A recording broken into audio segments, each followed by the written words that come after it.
عمل کون سے اللہ کو پیارے لگتے ہیں؟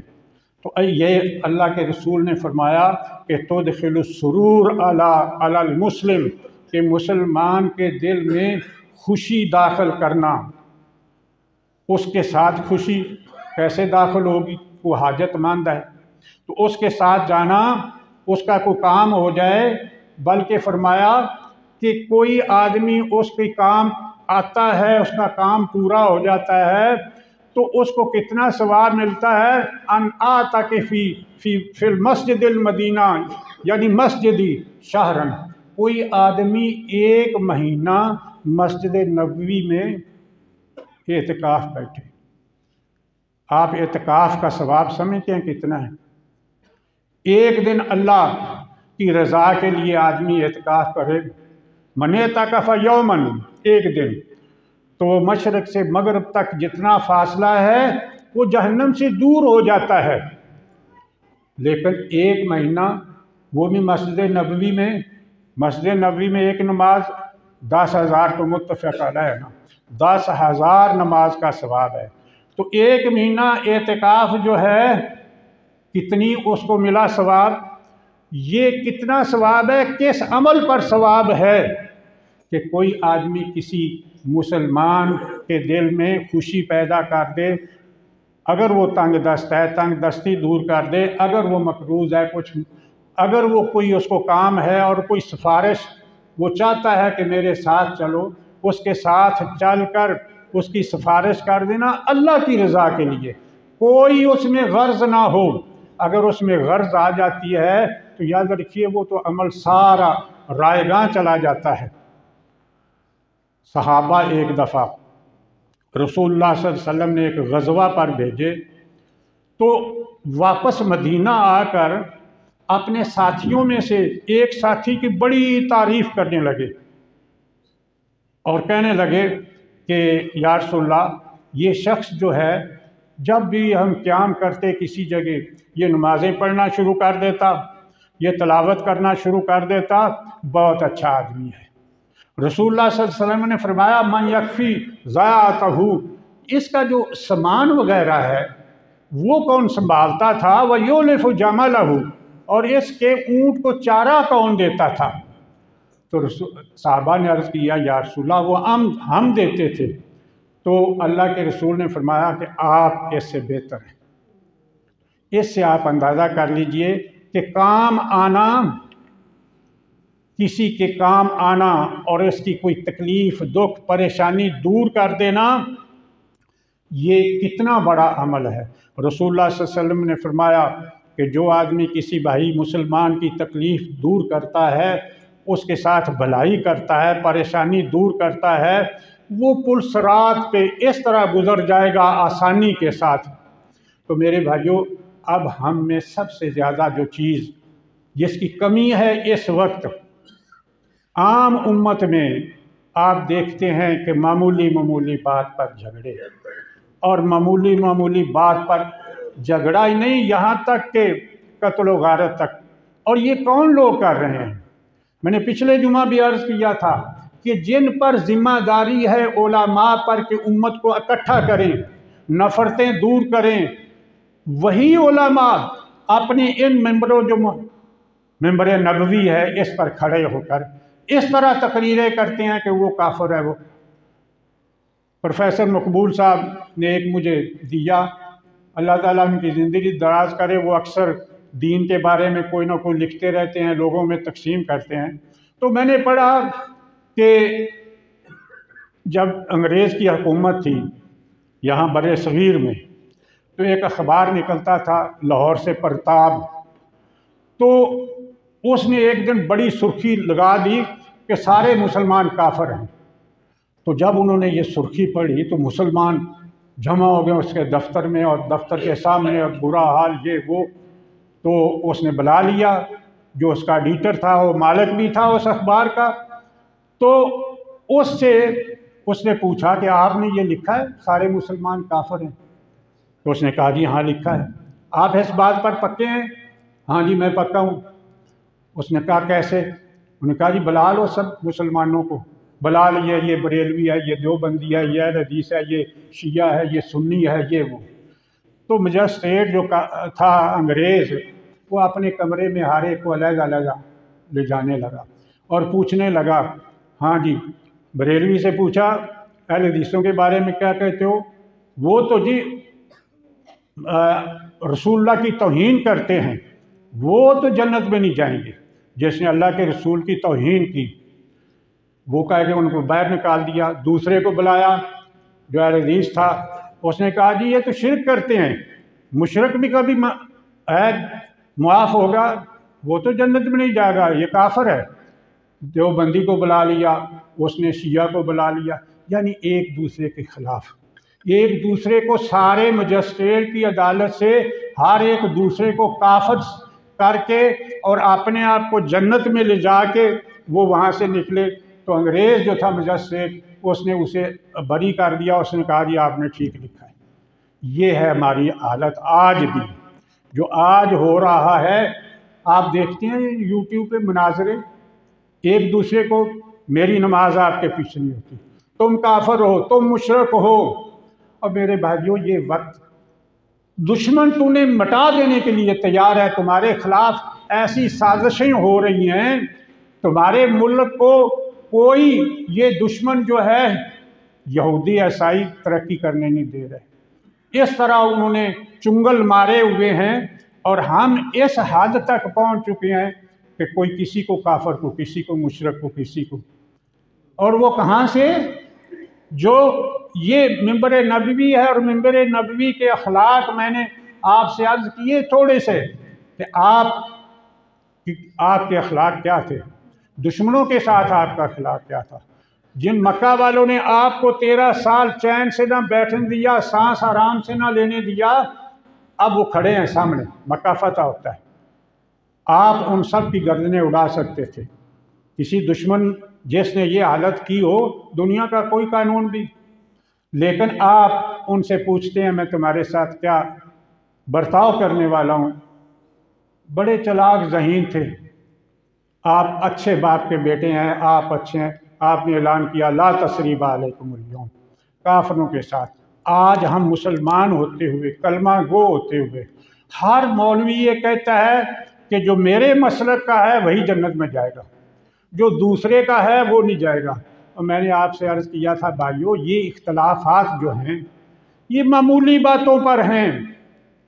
ایک حدیث ہے میرے سامنے، وہ ایسے راوی بیان کرتے ہیں کہ جی فلاں حضرت انس نے حضرت ابو ہریرہ سے بیان کی، حضرت ابو ہریرہ نے جو ہے حضرت حسن سے بیان کی، تو بعض درمیان میں ایسے راوی آ جاتے ہیں، وہ کہتے ہیں جی کہ یہ آدمی جو ہے بوڑھا ہو گیا تھا، یہ بھول جاتا تھا، ہم اس کی حدیث نہیں لیتے، تو وہ حدیث نہ لی تو اس لیے اس پہ انہوں نے عمل نہ کیا۔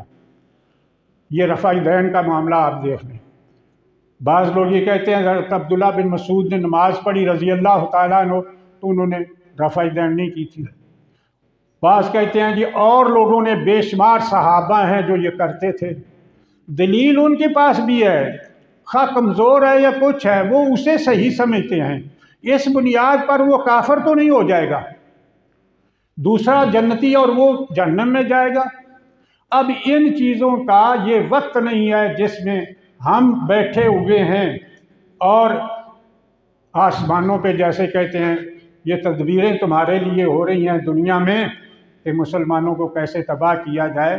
تو میں نے میری درخواست کہ یہ جو لوگ ان سب مولویوں، آپ میں سے بے شمار ہوں گے، تو کسی مولوی کو سننے والے کو، کسی کو، وہ کسی مسلک کے کسی مسلک کے، برداشت پیدا کرنی چاہیے۔